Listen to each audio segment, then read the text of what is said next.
to my channel, Smoking and Grilling, and today we making chili in the crock pot. Listen, you guys have been following me, know I'm gonna start off by saying, listen, I'm trying to take the mystery out of this cooking. And listen, so if you know what, if we making chili, or we watch people make chili, or we had people make chili, better yet, when you get chili and it get brought out to you, I know when we looking at that, we smelling the aroma and we looking at all the ingredients in there, you know what we thinking, we might not even think, but maybe subconsciously we thinking to ourselves, you know what, that was a lot that went in that, especially when it's good.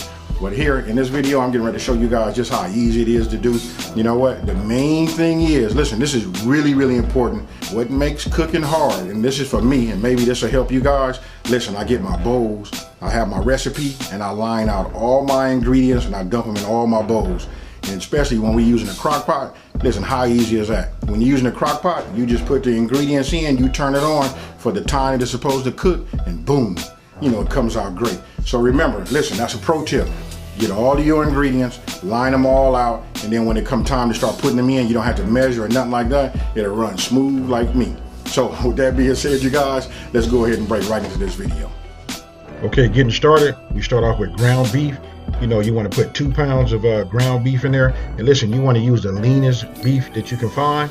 And then you want to go ahead and add yourself some ground spicy pork sausage. Those were the individual sausages. I just broke them out of the casing and just squeezed out the ingredients, and that was it.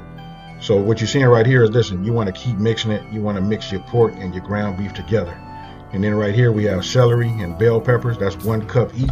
So there you can see how I chopped up the celery, and that's how I diced up the bell peppers.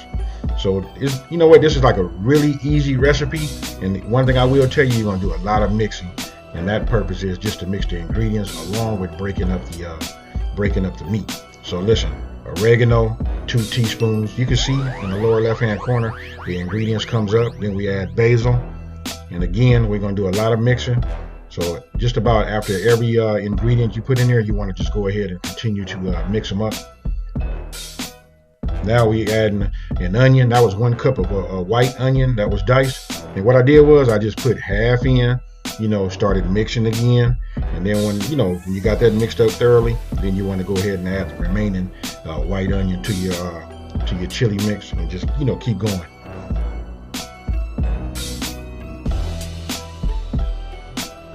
Now you want to add your cumin, and then you want to add your paprika. And when I added my paprika, I only added half of the paprika in, and then I went ahead and mixed it some more, and then I added the remainder.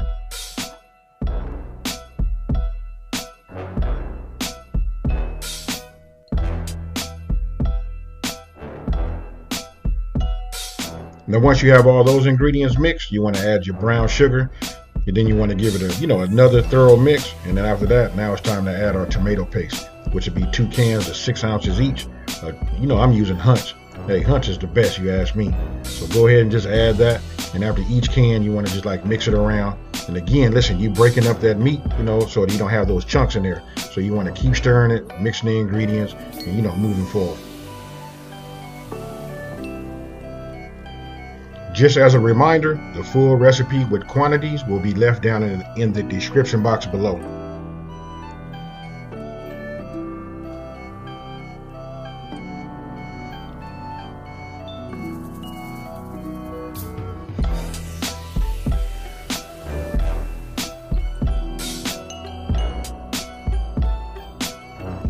Now you want to add your W sauce, which is 2 tablespoons, and then we're going to start to open up our cans of stewed tomatoes.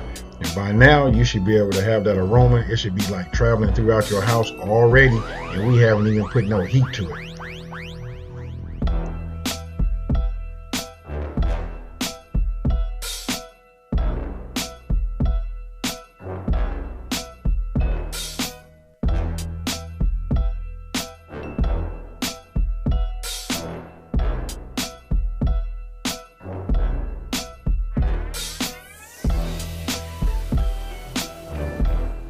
Now after you finish mixing your stewed tomatoes along with your meat and the rest of your ingredients, it's time to add your beans. It doesn't make a difference which beans you put in.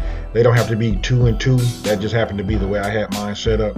Listen, I started out with kidney beans, and then I went to black beans. You just want to go ahead and put them in after 2 cans. You just want to work them through the meat and the sauce. and then you go ahead and open up the other 2 cans, and then you know, hey, basically I said all of that just to say repeat.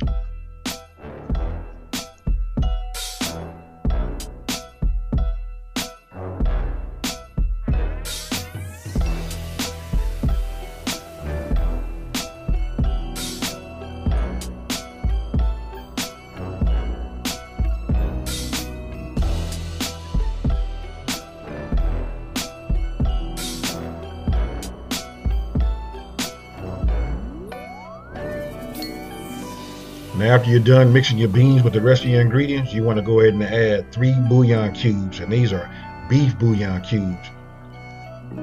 So what I did was, listen, I push them down and I want to make sure they submerge so they can get liquid on it and dissolve. Also, you see it says garlic clove, a large one, which was cracked and peeled and put in there, and then 1/4 cup of chili powder. That I didn't get a chance to see. Actually, I recorded it and I don't know what happened, but that's got to go in there. Listen, you want to stir it all. I cooked mine for 4.5 hours on high, and if you're going to cook it on low, that would have been 9 hours on low. To be honest with you, I'm going to say 9 to 10 hours on low, 4.5 to 5 hours on, listen, it's 4.5 to 5 hours on high. Once your timer goes off and it's complete, this is what it looks like after 4.5 hours in this particular crock pot. It's unstirred, untouched, but that's what it looks like. I'm getting ready to stir it up, and then I'm gonna go ahead and put it in the bowl. I'm gonna add a little cheese. I'm gonna put some sour cream on the top, and I'm gonna use some green onion for garnish. And that's what it looks like right there, folks. I can tell you this, the flavor profile on this is amazing. So tell me what you guys think about that there. Did you guys already know that it was just that easy to go ahead and make yourself some homemade chili? Listen, it's all in the ingredients. You know what? We didn't have to use no chili pack. Listen, if you use this recipe, you know what? I done already did my research. You know what? I don't even want to take the credit for it. My mama did the research. That was really probably handed down from my granny. You know what I mean? They roots, they coming from Texas. You know, that's where it come from. So if you guys want to know, listen, so they figured it out. You know what I mean? It's just been passed down to myself. No need to buy no pack. Follow this recipe down to the T, and listen, you'll have a great tasting homemade, you know, chili. Did you know it was that easy to make homemade chili? If you did or you didn't, go ahead and leave a comment down in the comment section below and let me know, you know, what you think, just how easy it is. I hope you guys can see it. Can't really like tilt it, you know what, but I'll go ahead and show you the consistency of it. Look at that there. You can see the heat. Oh man, this right here is good. Only thing you guys don't see is that, you know, that homemade cornbread. I'm gonna go ahead and leave a link up here somewhere up this way. You'll be able to see. That's how I make my cornbread. And you know what? Next time I'm gonna have it. So with that being said, listen, if you're new to my channel, let me go ahead and just welcome you to my channel. Hey, thank you for watching. Don't forget to subscribe, like, share the video with everybody. And don't forget, in this channel right here, we taking the mystery out of cooking. And with that being said, you guys, I'm out.